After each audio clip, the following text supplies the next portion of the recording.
TNKR Media.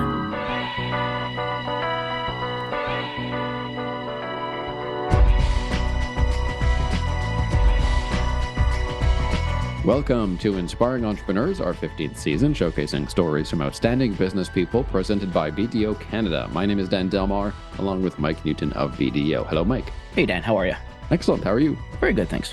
And Mike, a really innovative company on the show today, Eli Health, a Montreal-based health insights company. The CEO and co-founder, Marina Pavlovic Rivas, joins us, and they're going to have a device that's launching soon that collects data insights in real time about your hormones from saliva. So you put in your saliva sample, and it tells you what's going on in your body. They're launching the product soon for women first, and then eventually for men. Really remarkable work there. It definitely, and I think it's just another great example of post-COVIDian era of where we got used to doing a lot of testing from home, and that ability now to perpetuate that opportunity for people. And it obviously brings a whole bunch of questions in terms of privacy, big data gathering, and how it's used. But most definitely a very interesting show ahead of us.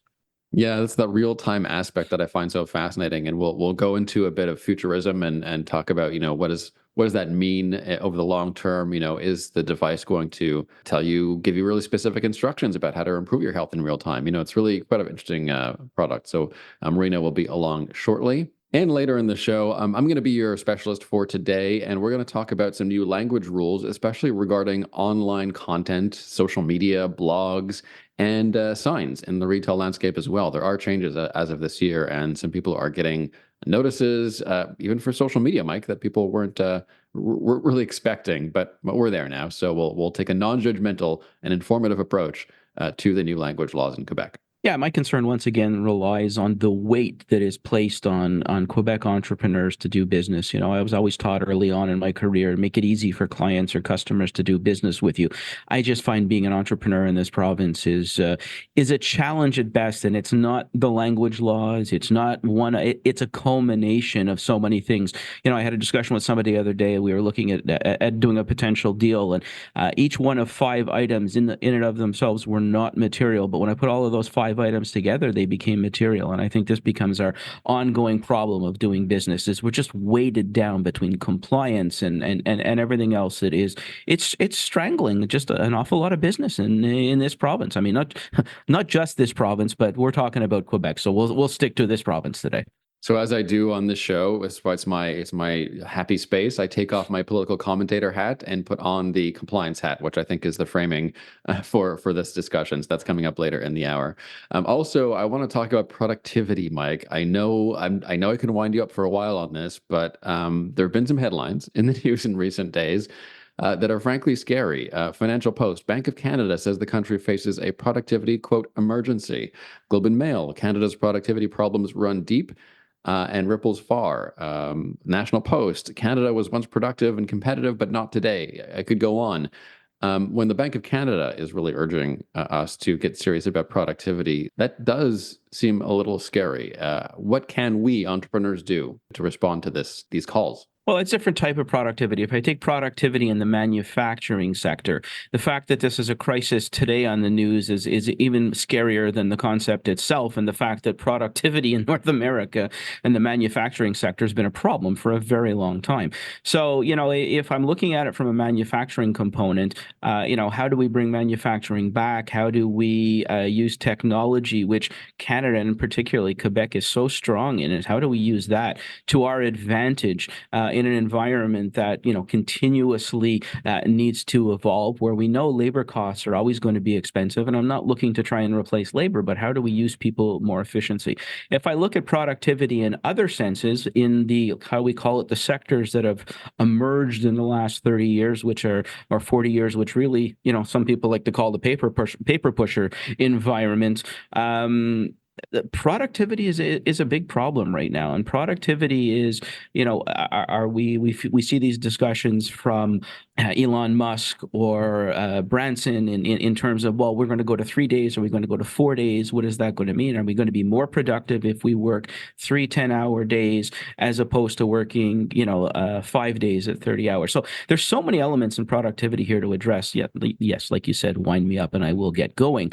But I do think we are facing a productivity crunch, and it's as much philosophical as it is anything else. And a lot of people, post COVID again, are not so keen to put the time and the hours in. And if you're not going to do so, then great. How do we make those hours that you are going to be present ultimately productive? When we talk about productivity, I do want to mention that sometimes that term comes down hard on workforces, but it's not meant to. It's not meant to be a judgment about you and I and how hard we're working. We're talking more macroeconomics here, and it's about decisions that large organizations, large industries, and of course government make to put us all to work most efficiently, as you said. Well, if you want to take a rewind here to about 4 minutes ago, my discussion of the heavy weight that is put upon us all in an environment from compliance in and of itself has a direct impact on productivity.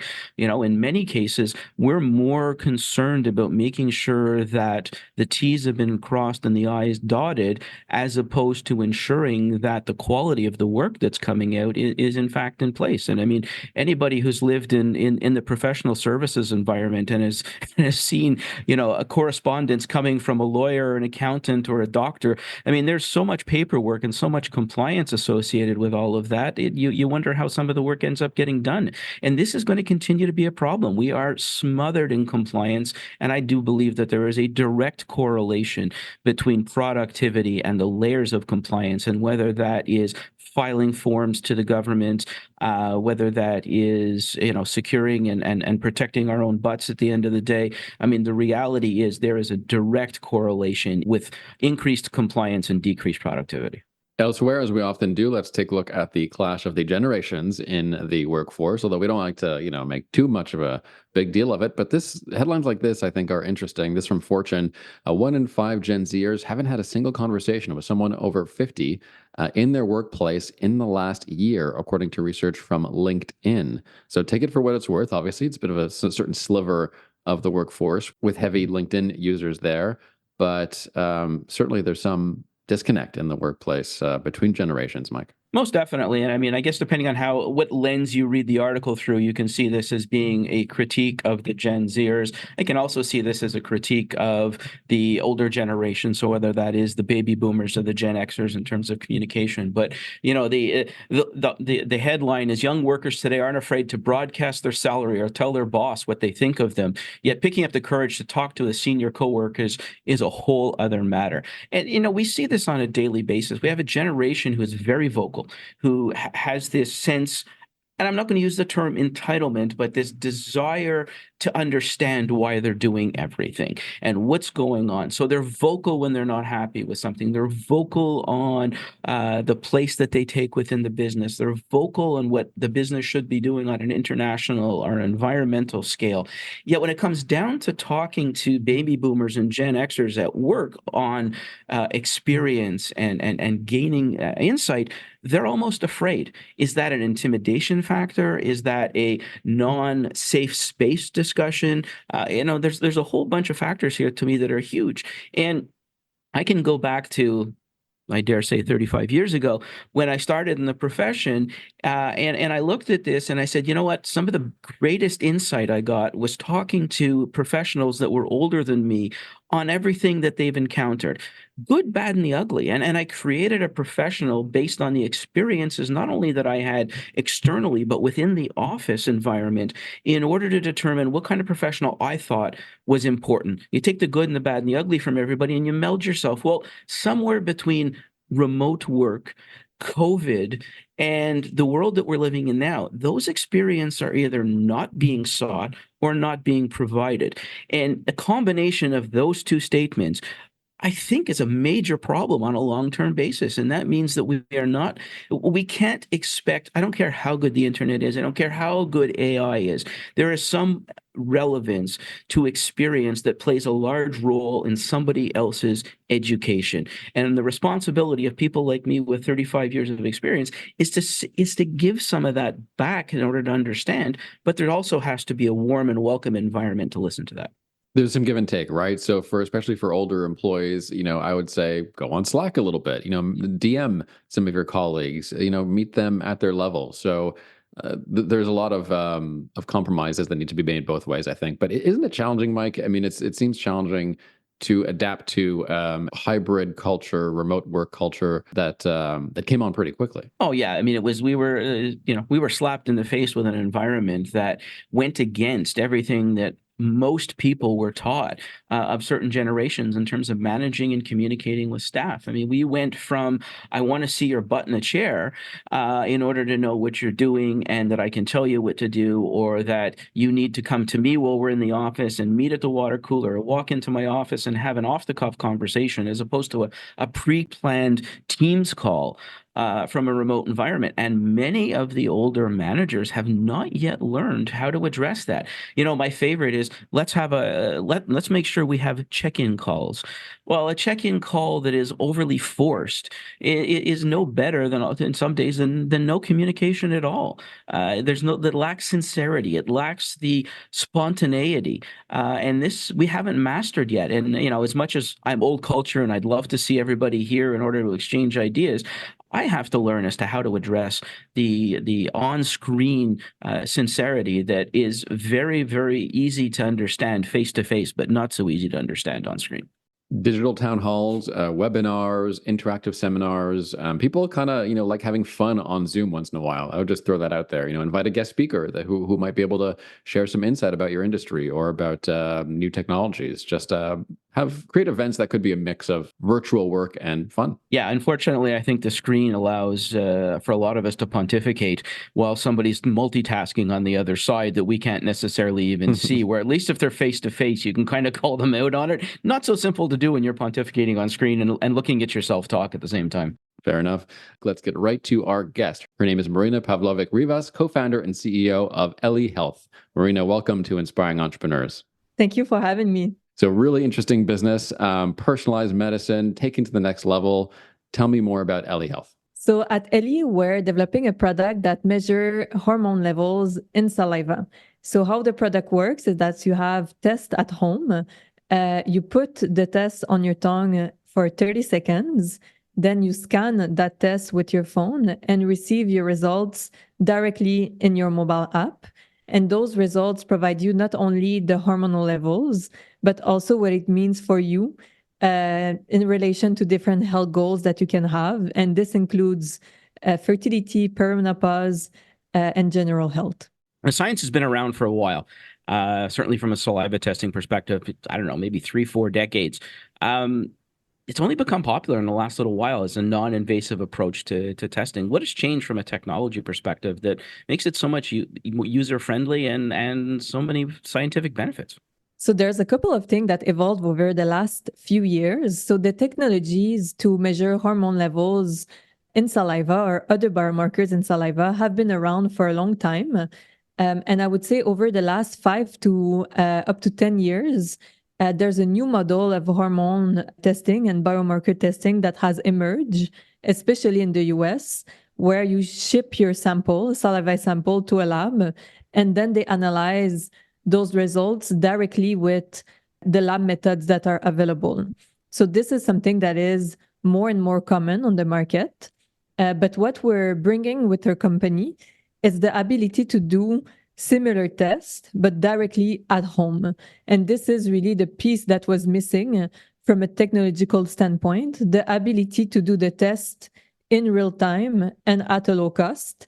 And this is what our company has developed over the last 5 years. So COVID really, I guess, brought this to the mainstream, because prior to COVID, the only time you ever heard anybody doing a saliva test was generally for a genealogy, trying to figure out where their roots and everything came from. And certainly with COVID and home testing and COVID testing at home, this has brought it to the forefront.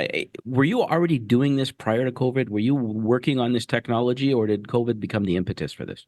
So we started the company before COVID, not long before, around 6 months before the pandemic started. And this brings, of course, a lot of challenges operationally to develop the technology because we needed to be present in the lab to do so. However, it did also accelerate the awareness around what we're doing because testing on a daily basis or very often was something that was not present in the daily lives of people before COVID. And with the pandemic, it became normalized to do testing quite often at home. So this is a driver for the adoption of at-home testing at scale for hormones, but also beyond that. So from a reliability standpoint, I think people traditionally have felt that blood tests, carry a much more reliable answer at the end of the day. Today, obviously the saliva tests have come a long way. Is there any difference in terms of the reliability and the usage? I mean, obviously the non-invasive, I get to stay at home and do this, is a huge advantage for people. Can they rely on the results as strong as they would a blood test? Yes, of course. And the science is very clear on that. There's a lot of research that has been done around the correlation of hormones in saliva versus blood. And the science and existing research show that that correlation is strong. However, it's the absolute levels of hormones that are much lower in saliva than they are in urine or blood. So the challenge was not a biological one, because from a biological perspective, it's as accurate to measure saliva versus blood. The challenge was technological. So to have a tool that will enable to capture those very low levels of hormones and to do so at a low cost. So with that technology that is now present and available, that really opens up a new way of testing that is way easier, cheaper, and faster than traditional methods. So you're looking at launching sometime in the summer. Have you? I mean, obviously you've been gathering data. You've been in the testing side of it. Maybe walk us through a little bit like that. And I think traditionally we look at hormone testing as being more on the women's side. Are you also looking at hormone testing for the men?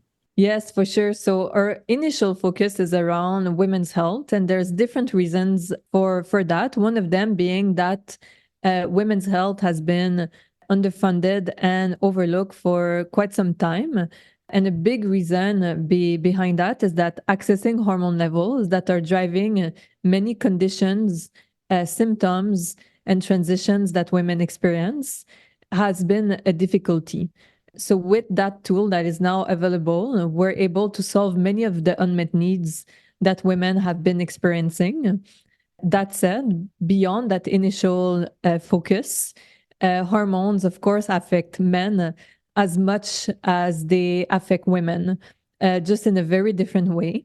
But when we take, let's say, cortisol, it's a hormone that affects men and women very similarly.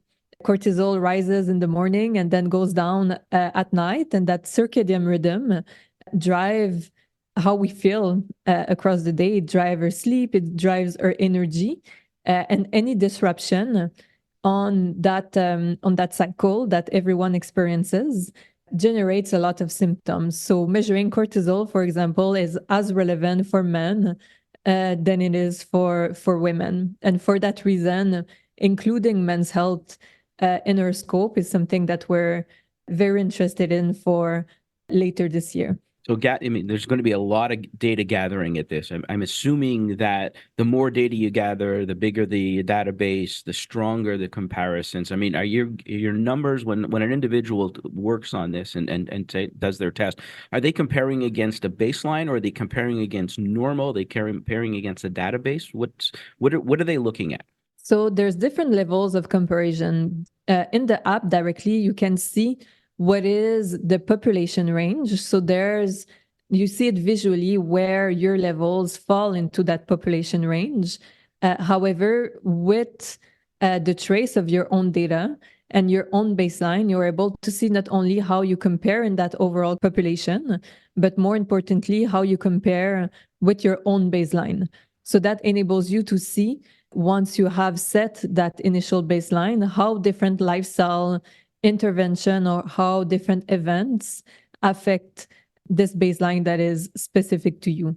So gathering the data it's a big component of how many people you can get using it and how far you can go going forward. I mean, that's gathering a lot of information. You know what question's going to come after the break, right? I'm going to have a discussion with you on the whole privacy issue, because this is going to be a major concern for a lot of people. And I'm wondering, and we can discuss it in a bit, I'm wondering if this is actually going to be a hurdle to data gathering at this point. Do you feel there's a problem coming here, or do you think it's people are open-minded? So I feel people are open-minded, but they also want transparency. So this is something that is at the core of our approach. Collecting the data is necessary to provide the value, and most consumers understand that. They are collecting data with different tools, different wearables, their cell phone, different technologies that they're using, but they want to have the visibility into how that is being used and have control over that as well. And this is what we're providing them. And our guest is Marina Pavlovic Rivas. She is the co-founder and CEO of Eli Health. You can find them at eli.health. And it is an app that's going to be launched soon, real-time data gathering from saliva. Basically, you're going to, put your saliva on a piece of paper, Marina, is it, and put it in the device? Is that like a test swab, I suppose? So it's a test that has a collection pad, and you simply put that collection pad on your tongue for 30 seconds. So we've made on purpose that the experience is very simple for people with a one-step process, and then they use their cell phone to take a picture of that test to receive the results. Interesting. So really, it's so easy to use. A lot of real-time data being gathered, as we mentioned. So there's the personalized medicine aspect, which I find fascinating. But let's dig into the privacy, because that comes to mind, obviously, these days when we talk about massive data gathering. You're giving over a lot of data to your company. What reassurances do they have about security there? So in terms of basic standards that are in place, there's mechanism like the HIPAA compliance framework that we're putting in place, but we're going much beyond those typical standards because there's what is required, which we comply with, but we go beyond that by involving users in the data collection process. So what that means is that when they onboard in the app, they have the opportunity to opt out the collection of some data. So for example, they collect their hormonal levels, but they can also add different symptoms that they're experiencing. They can add different demographic data to get more benchmark, to know how they're comparing with a population that is the most similar to them. So they can have the option to not input that data, but understanding how it will influence the overall experience. So this is really for the in-app experience that they're having. But beyond that, we also provide the opportunity to people to share their data anonymously and to pool that data with everyone who's using the product. And what this enables ultimately is to make research progress because this data set has never been collected before. So with the presence of this data, we have the opportunity in partnership with the medical community and research community to uncover a lot of new insights. And that value then gets back to people within the app with a new understanding of their health. So this will be completely optional, but we're seeing that there's a lot of interest from users to participate in such research because ultimately it makes overall health progress, not just for them specifically, but also for the overall population. So do you think that the privacy issue is going to have any effect on your sample size? I mean, traditionally, when people were part of tests and samples that, they went to the doctor, they signed off on something, they saw somebody face to face, they kind of put this personalization to it, and maybe they felt a little more comfortable. I mean, you got a lot of conspiracy theorists out there that, still think that there's a chip, the government's been tracing them by putting a chip in their arm when they gave them a COVID shot, or walking around with a colander on their head so that the aliens can't get through to them. I mean, how do you ultimately, at the end of the day, decide whether you're comfortable enough and that you will have a big enough sample size in order to make the data relevant for enough people?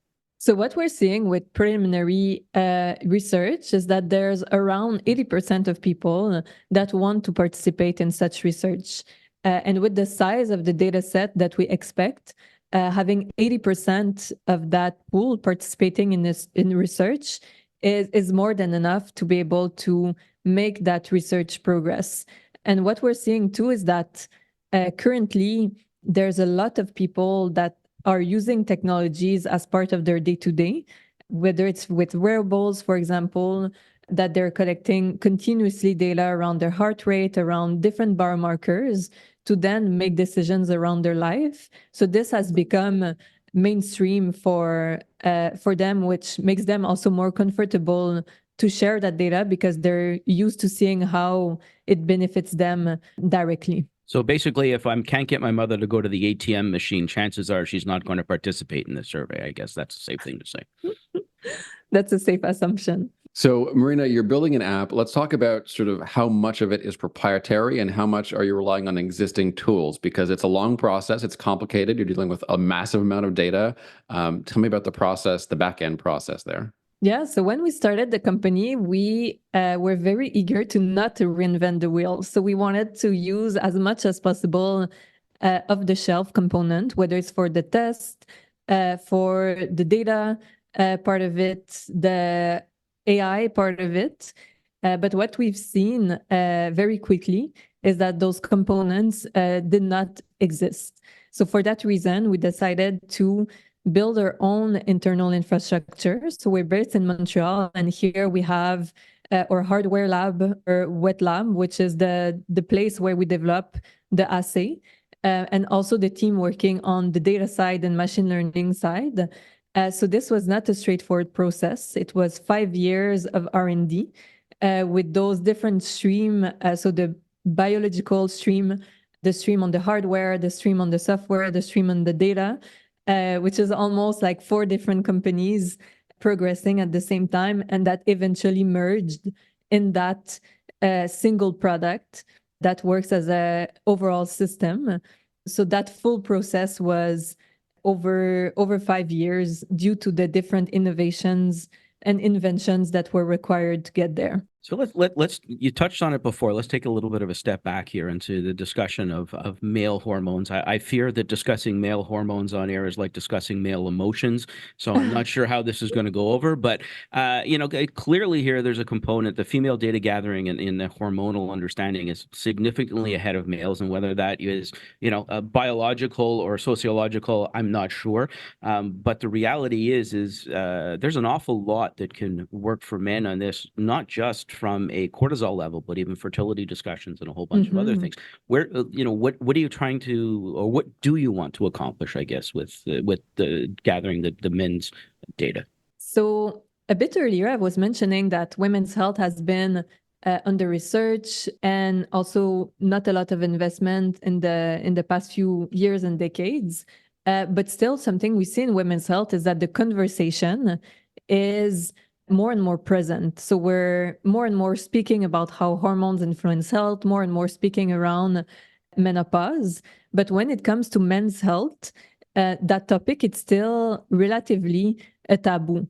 We're not even yet at the point where people are owning that topic. It's still being discussed privately more and more, but still very private. So what we're aiming to do with our product and with our company is to also, beyond providing the hormonal levels, providing the education around how hormones influence everyone ultimately, and how men eventually will be able to use those hormonal levels to optimize their health, to ultimately to destigmatize this topic so that they're able to leverage this data like they're leveraging other data to optimize their training, to optimize their sleep. So this is really what we want to do.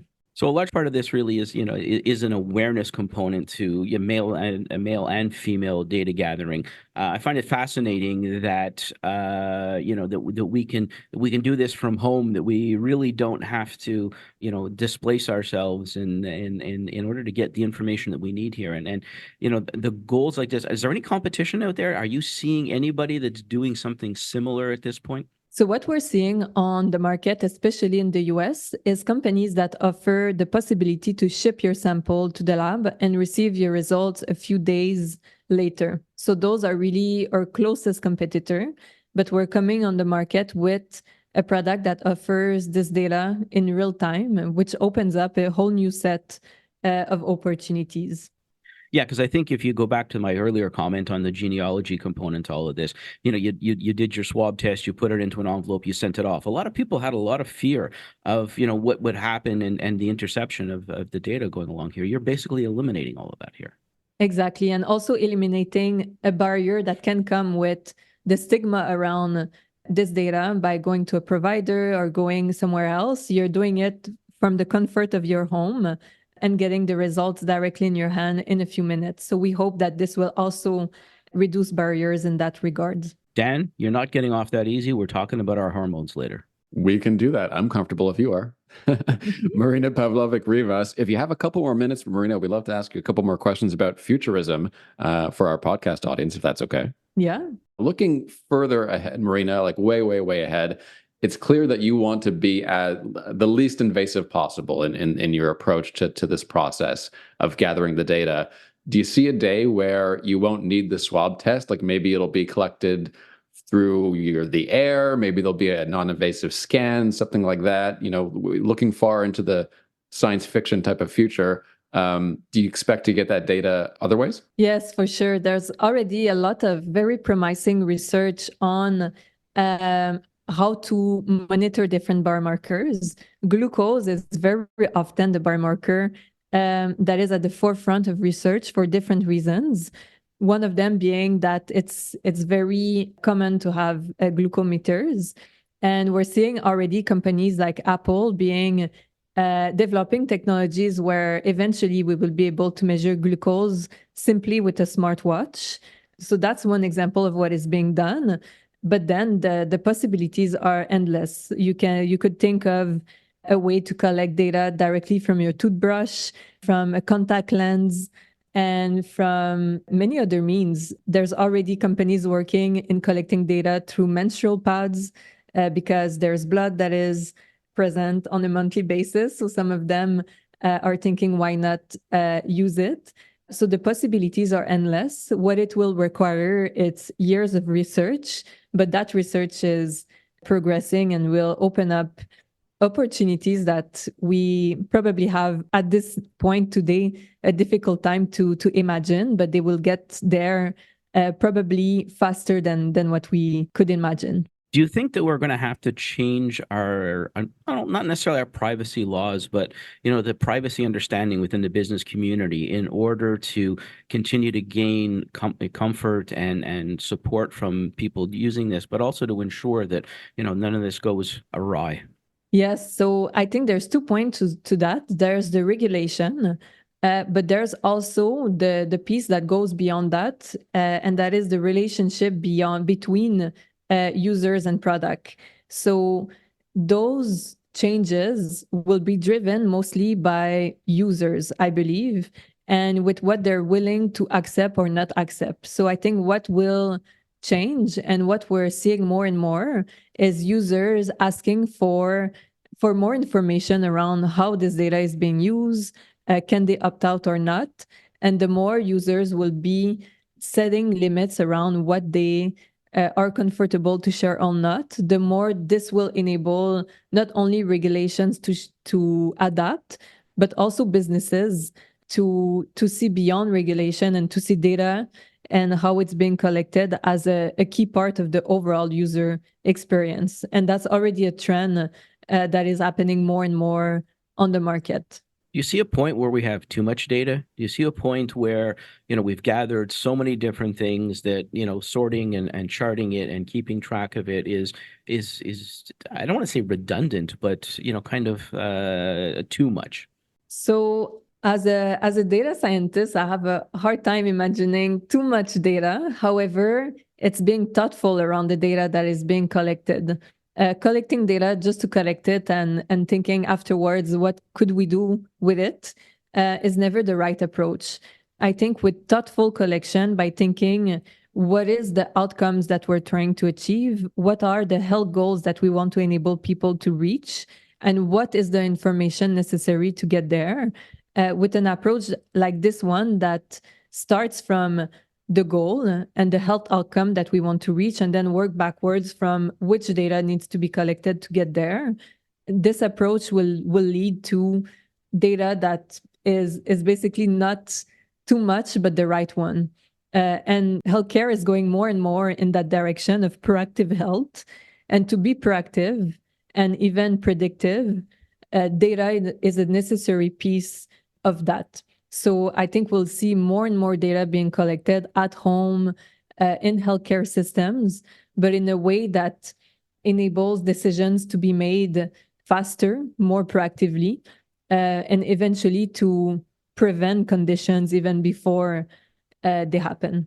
Speaking of prevention, I want to end on that because it's such an interesting point. And if I'm thinking about prevention and futurism, is Ellie one day going to tell me what to do? I mean, maybe I should drink a glass of apple juice to recalibrate my hormones, or go for a walk, or meditate. I'm going through right now a diagnostic of the Crohn's procedure, and the amount of stuff that you have to balance. Low fiber, and it's just too much for anyone to process, really. And sometimes, so is that far off where an app tells us in real time how we can correct the problem just right then and there? So that's certainly part of our vision. There's already research that show how different lifestyle intervention can influence hormone levels and vice versa.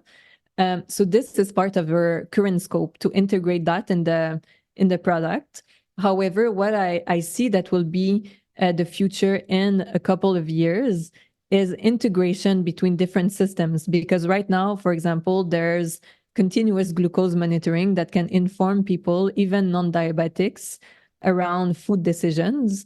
There's data around hormones that we're collecting. Then there's data from wearables that tells you about your sleep. And those different data points will just multiply. And I think the next step is really integrating all of them together to have a single dashboard that enables you to make decisions more quickly and in a way that you can understand how this decision not only influence one area of your health, but how it all combines together. So let's say a certain food choice that will influence your sleep. What's the effect on this on your cortisol level, or what's the effect on this on your training? Right now, it can be hard to distinguish how those different interventions impact those different areas. So the next step, I believe, will be the integration of everything. Excellent. Marina Pavlovic Rivas, CEO of Eli Health, will have your one piece of advice for inspiring entrepreneurs in just a few minutes. But first, on our specialist segment today, we're going to go with me this week, Mike, on the specialist segment, to talk communications, specifically some language stuff, language law updates going on in Quebec. What have you heard so far about the update, the big update? So this is not a political discussion. I think really this is going to revolve more around a practical side of things. I think the biggest complaints we've heard so far, other than everybody and their political opinion, is the fact that the rules and the execution and the application are inconsistent, and that in fact many people don't really understand or know what the rules are, because there are many cases where they apply and don't necessarily apply, and on how you define certain things. And my big concern in all of this is, like the incessant amount of compliance work that is thrown on entrepreneurs and businesses these days. It's very complicated to do business. It's not so simple. I mean, one of the first things I learned in business was make it simple for people to do business with you. And I got to tell you, this country, and in particular this province, is not so easy to do business some days. It is. It's another compliance issue to me, and I've had my own political opinions about all this stuff and free speech and all that. But I'm really going to stick to what the OQLF itself told me. So I'm going to try to just step away from politics because my views are my own, and just focus on what we know about the law. So the big change, and I'll go through the various sections here, but I did blog about this on our website, our agency website, tnkr.ca, and part of the problem is that we're not 100% sure about how this is going to work on the ground. So we know generally that, especially for commercial signage, the rule is not only predominance, but a quote, greater visual impact that French must have than other languages. French words have to be, quote, visible from outdoors. So I use the sandwich board metaphor, Mike, because something that would have been allowed many years ago, like a cute little sandwich board, hey, daily specials, written only in English, while that may have been tolerated in previous years, it might not be tolerated now if there's not enough French wording around it. Similarly, if you have a brand that has English wording on it, the example the government uses in their infographic is Vêtements Cool Kids, right? So if the name of the store is Cool Kids, the word vêtements is going to have to be larger in a sense than Cool Kids. Again, French predominance there, even when dealing with brand names and trademarks. Now, I won't delve into trademarks, Mike. That's a whole other discussion, and there are BDO experts that can walk you through that. The federally regulated trademarks are now may not be shielded from Quebec language laws, so that's important to find out as well, because that's a longstanding compromise that may not exist anymore. Yeah, and I agree. And but again, making business easier to do is something that is when somebody's looking to come to another country or a business is looking to set up in Canada. And unfortunately, I've seen it on many occasions where they have bypassed Quebec because of the compliance issues in Quebec.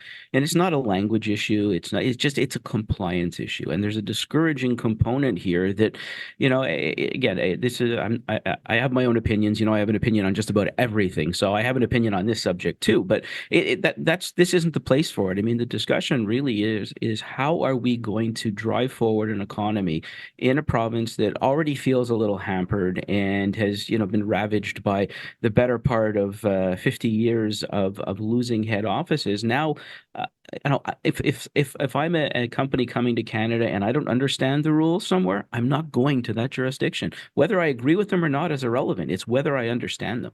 So we talked about the sign laws, and again, there are various interpretations there. I read a bunch of law firm interpretations, and some of them aren't even 100% on that. Let's move to the internet now, because I think that's where there's a lot of questions remaining. And for us, we're a content media firm. So what is marketing content? What is informational content?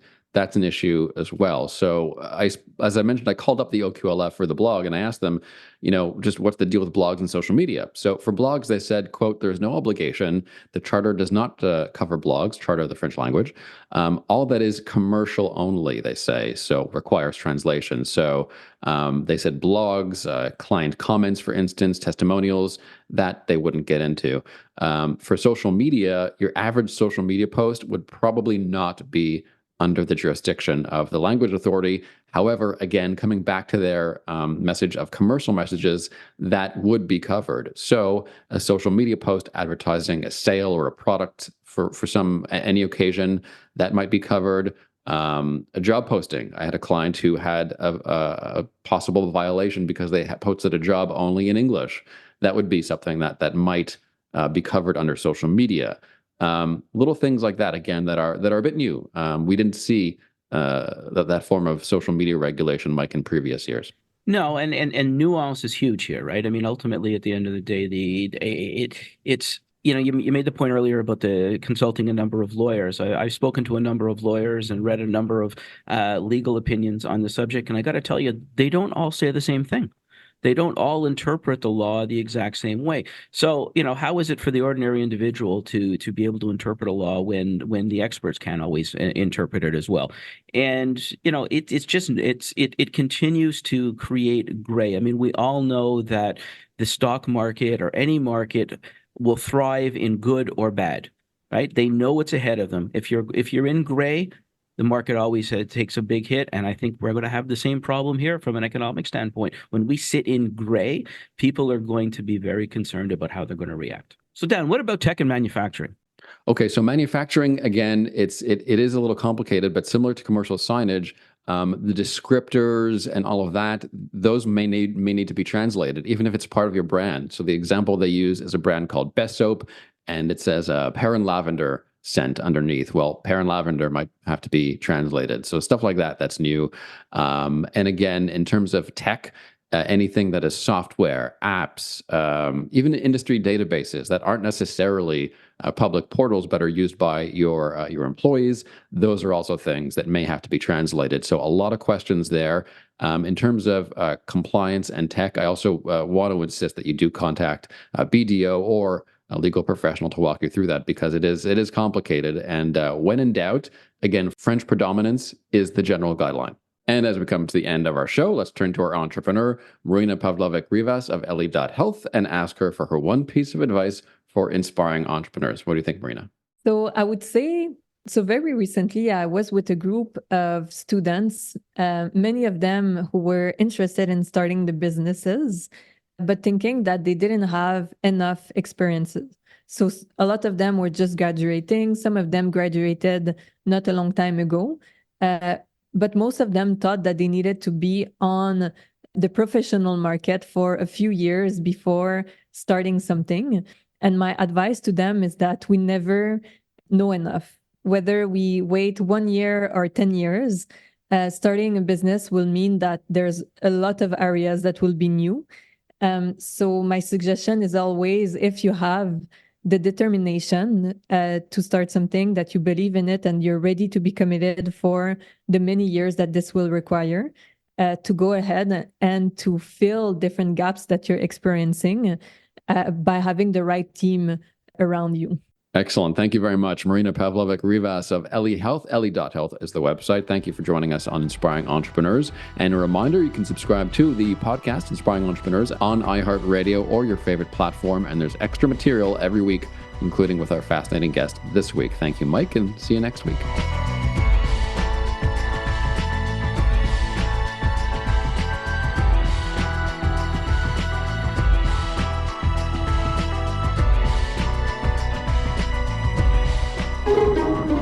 This has been a production of TNKR Media. Good talk.